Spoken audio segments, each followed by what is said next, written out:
السلام عليكم ورحمة الله مشاهدينا الكرام، وعودة لضيفي الشاعر الحسيني المبدع عبد الخالق المحنة. يا هل شايل الراية وجاي قاصدني.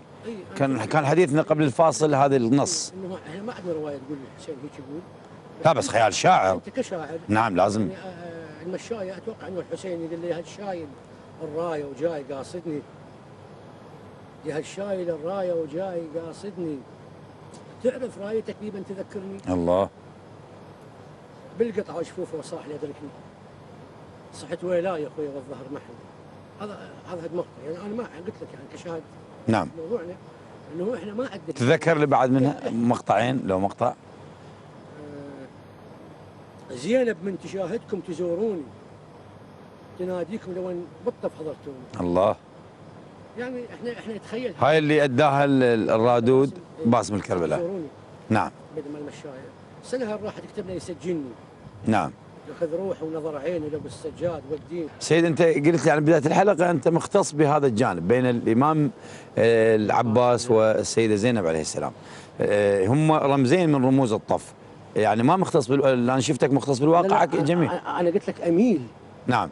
اميل بالكتابة. او يقال عنك هكذا، يقال عنك من محبي من محبي من خلال الجمهور. نعم. ومن خلال يعني المختصين بهذا الجانب. وبس انا قلت لك يعني واقع حال اميل.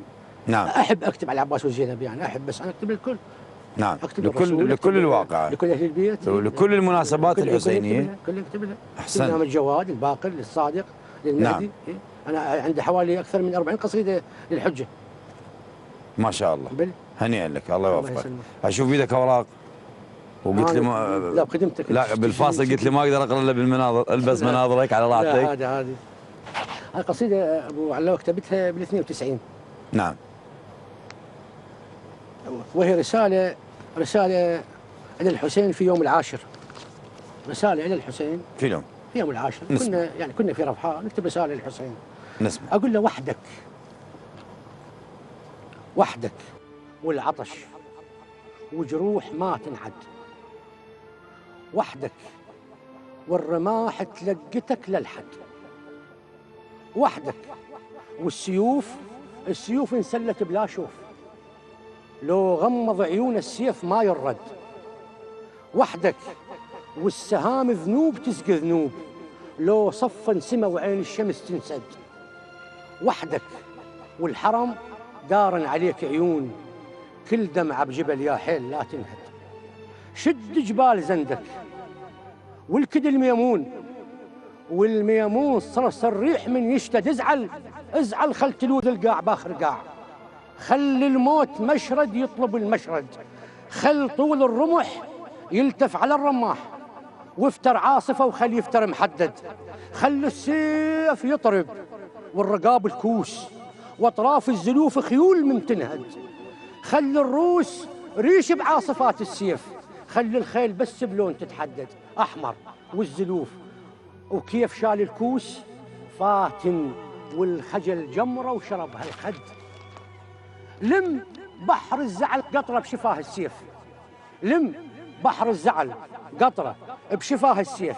حتى اخر مسافه تصير غيظ ومد. لم كل المسافه اللي بالطفوف بهام. لم كل المسافه اللي بالطفوف بهام. وبصم للابد ثورات تتخلد. شو خل العطش يلهب براد الماي. يا جمر الغيور بيا نهر تبرد. خل بدر الجبين يعلم الرماي. حتى يشيل جرحه ويحكي من يصعد. يا سهم المثلث يا سهم المثلث ما كسرت الحيل. بس حيل الرماك رماد ما ينشد. ويا الميمون اصعد وانتشع للريح. خيالك يريد جبال يتوسد. يا الميمون اصعد وانتشع للريح. خيالك يريد جبال يتوسد. يا آخر نفس باخر انفاس الدين. وبكيفك تخير موت لو يولد. خل سيف النحر يذبح هوى السياف. خل الريح يلعن كل ضمير اسود. طش آخر نفس حتى الكرامة تعيش. طش آخر جرح وبعرشك السيد. وحدك والنصر تاج وتشرف بيك. أشهد لك فرض تم الفروض. أشهد لك فرض تم الفروض. أشهد. لا فضة فوق سيد. حياك الله. احسنت. شهاده احتز بها. بارك الله بك. بالعكس انا محتاج لشهادتك. الله يسلمك. جميل جدا. هذه القصيده بها وعي كثير، يعني بها بناء درامي كبير تختلف يعني عن القصائد اللي سمعناها. كان اسلوبي سابقا. نعم. كنت اكتب هذا اللون بس. هسه عندي قصيده اعطيها مره ثانيه. نعم. غيرها هم نفس اللون. من اجيت 2003 شفت الحركه تختلف؟ شفت الناس مياله، واكبت الحركه يعني. مياله الى المباشر او الى السهل الممتنع تقريبا نسميه. امتثلت للجمهور يعني. المباشر فتحاول تكتب مره للشعراء، مره تكتب للجمهور، وخصوصا القصيده المنبريه هي ارضاء الناس غايه لا تدرك، ارضاء الكل، ارضاء الجميع. بس هذا كجمهور نعم. يحتاج انه يعني الشيء البسيط. نعم. اللي بساعي هي رساله. بلي. هي الشعر رساله، ونحمل احنا كشعراء حسينيين نحمل قضيه الامام الحسين هو هدفنا، ورساله اخرى مع رساله الشعر.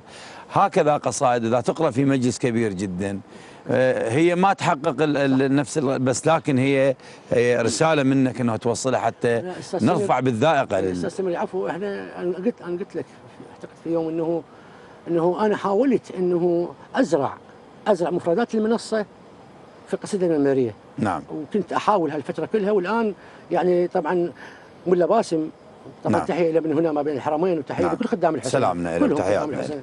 من شعراء ومن رواديد ومن خدمه. يعني اخر قصيده اللي قراها قبل 3-4 ايام. نعم. باليوم الجواد مثلا خلينا نقول. نعم. بالكاظميه قدرت ان اخلي يعني اسلوبي بنص داخل القصيده، داخل النص. وطبعا هو شجعني. نعم. قال لي انا احب هذا الاسلوب. يعني شوف مثلا كتبت له انطوت صفحه عتابي وامنت بالانتظار. كنت خاطب الامام الحجه عليه السلام. نعم. انطوت صفحه عتابي وامنت بالانتظار، وبكثر ما كنت عاتب قدمت لك اعتذار. الله. جيت ازور الكاظمي والتفت يمنه او يسار، يا ترى ممكن اشوفك ليله وابكي لك نهار. شوف هذا الاسلوب ما كنا قبل كتبه من المنبر، الان الملا اراد ان يكون نعم. داخل القصيده. هاي القوه في النص. والصوره اللي تحتاج الى تمعن. كنت اتمنى انه يدخل النص المنصه. نعم. كاسلوب سمير صبيح، اسلوب فلان من الشعراء، انه يدخل في داخل القصيده المنبريه. هسه هو مو كل القصيده ولو مقطع منها ومقطع. نعم. هو بناء زرعوا فاكلنا ونزرع فياكلون. حتى نزرع الاجيال القادمه انه نضع الصوره القويه والصوره الجميله في داخل النص. قبل ان تقرا وتحضر اوراقك سيد، الابوذيه لون من الالوان، حتى طاعم بين قصيدتين اللي قريتن، لون من الوان الشعر الشعبي الجميله، ايضا تكتب في قضيه ابي عبد الله الحسين. اسمع منك نماذج سيد. يعني احنا دائما قبل المجلس لازم تكون ابوذيه. نعم. يعني على الاقل بيتين. يوم العباس لا عندنا اسلوب خاص. نكتب 4-5، وحتى اللي هو ستكون باسلوب النعي. يعني هسه الان نقول احنا يعني بالجمع. هو جنابك لو بعد وياك مجموعه شعراء. يعني انا اتذكر لحد 5 سنين. نعم. 5 سنين ولحد السنه هاي راحت 5 سنين. يعني قصائد الابوذيه والهوسات كلهم الي يوم العباس. نعم. يعني كنت اخذهن يعني تاخذهن كديدن هكذا بناك. نعم نسمح. يعني انا ما كلهن الان اتذكرهن، بس كم بيت اتذكر لك.